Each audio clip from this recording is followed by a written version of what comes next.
یہ نہیں کہ آپ لوگوں سے تھکتے ہی نہیں تھے، ایک دفعہ بھاگ کے اندر آئے، بھاگ کے. تو حضرت عائشہ نے پوچھا یا رسول اللہ خیریت تو ہے؟ کہا لوگوں نے تھکا دیا ہے اس لیے بھاگ کے اندر آ گیا. تو میں قربان جاؤں، کیا چیز ہے جس پر میرے نبی نے روشنی نہیں ڈالی؟ میں 100 آدمیوں سے مل کر 101 سے ویسا نہیں مل پایا تو وہی کہے گا بڑا متکبر ہے، صرف وزیرانوں ملتا ہے اور عام بندیاں نہیں ملتا. تو پھر مجھے یہ حدیث یاد آتی ہے کہ میرے نبی بھی تھک کے بھاگ کے گھر گھس گئے کہ لوگوں نے تھکا دیا ہے اس لیے میں اندر آ گیا. اتنی معمولی باتیں بھی میرے رب نے محفوظ رکھی ہوئی. آپ کو اجوا کھجور پسند تھی اور برنی پسند تھی، اتنی چھوٹی بات بھی میرے نبی کی میرے اللہ نے مجھ تک پہنچائی ہوئی ہے. آپ دودھ میں تھوڑا پانی ملا کے پیتے تھے، یہ بات بھی میرے اللہ نے ہم تک پہنچائی ہوئی ہے. آپ کو گوشت میں بکرے کی دستی پسند تھی اور گردن کا گوشت پسند تھا. آپ کی بکریوں کے نام ہمیں معلوم نہ ہو تو کوئی فرق پڑتا ہے؟ عجوا، سکیہ، برکہ، زمزم، ورثہ، اطلال، اطراف، غیسا، کمرا. میرے حبیب کی 9 بکریاں تھیں، میں نے آپ کو ان کے نام بتائے. 10واں اس میں بکرا تھا، یمن، اس کا نام تھا یمن. اور آپ کی بکری کمرا آپ کی زندگی میں مر گئی، یہ بھی میرے تک پہنچتا ہوا ہے، ہمارے پاس پہنچا ہوا ہے. میں اپنے رب پہ قربان جاؤں جس نے اپنے حبیب کی ایک ایک شے ہم تک 2 گدھے عفیر یافور، 2 خچر دلدل فضہ، 4 اونٹنیاں عذبا، جدعا، شہبا، قصوا. جب آپ مدینہ سے نکلے حج کے لیے آپ قصوا پہ سوار تھے. جب آپ 9 تاریخ کا خطبہ دے رہے تھے آپ قصوا پہ سوار تھے. جب آپ 10 تاریخ کا خطبہ دے رہے تھے آپ قصوا پہ سوار تھے. جب آپ طواف زیارت کرنے گئے آپ جدعا پہ سوار تھے. جب آپ نے 11 تاریخ کا خطبہ دیا آپ عذبا پہ سوار تھے اور آپ کی اونٹنی کے نیچے ابو بکرہ کھڑے تھے. اتنی تفصیل یہ ابو بکرہ کھلوتے تک ہی ہے. جو چیز میرے نبی کے ساتھ ریلیٹ ہو گئی اللہ نے پکڑ کے باندھ اور اسے ایسے محفوظ کر دیا کہ قیامت تک جیسے قرآن کو کوئی نہیں ہلا سکتا میرے نبی کی سیرت کو کوئی ہلا نہیں سکتا.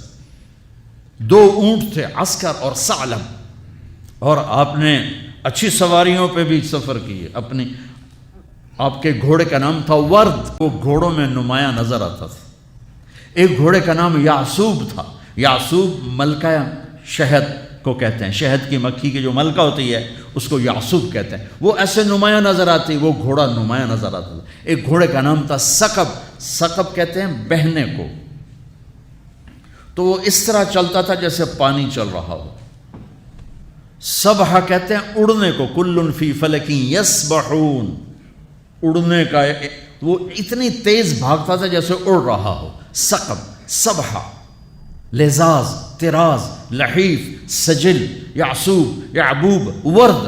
عالیشان گھوڑوں پہ سوار ہوئے، اونٹوں پہ سوار ہوئے، اونٹنیوں پہ سوار ہوئے، خچر پہ سوار ہوئے، گدھے پہ سوار ہوئے. سزوکی سے لے کر اور مرسڈیز تک سب کے لیے راستہ نکالتے. اچھے کپڑے پہنے، درمیانے کپڑے پہنے، پیوند لگے کپڑے پہنے. ایک اونٹ آج کل کو 3 لاکھ کا آتا ہے. سعد بن عبادہ آئے، یا رسول اللہ یہ جوڑا آپ کو پیش کرنا ہے. جوڑا ریشمی نہیں تھا، پتہ نہیں کس وجہ سے اتنی قیمت تھی، وضاحت نہیں ملی. آپ نے فرمایا کتنے میں لیا ہے؟ کہا جی 27 اونٹ دے کے خریدا ہے.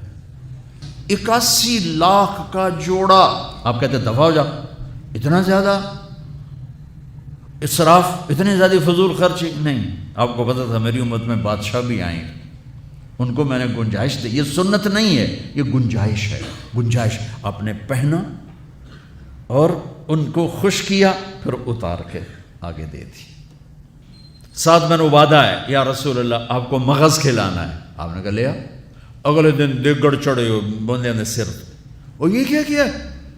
کہا یا رسول اللہ بس آپ کو جو کھلانا تھا میں نے 100 اونٹ ذبح کر کے صرف مغز نکال کے پکایا، باقی تقسیم کر دیا.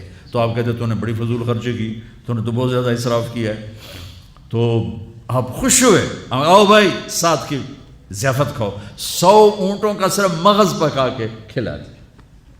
اتنی زندگی کا کوئی روپ ایسا نہیں جہاں میرے نبی کی روشنی نہ پڑ رہی ہو، میرے نبی کا نور نہ پڑ رہا ہو. اب لینے والے بنو، اب پڑھنے والے بنو،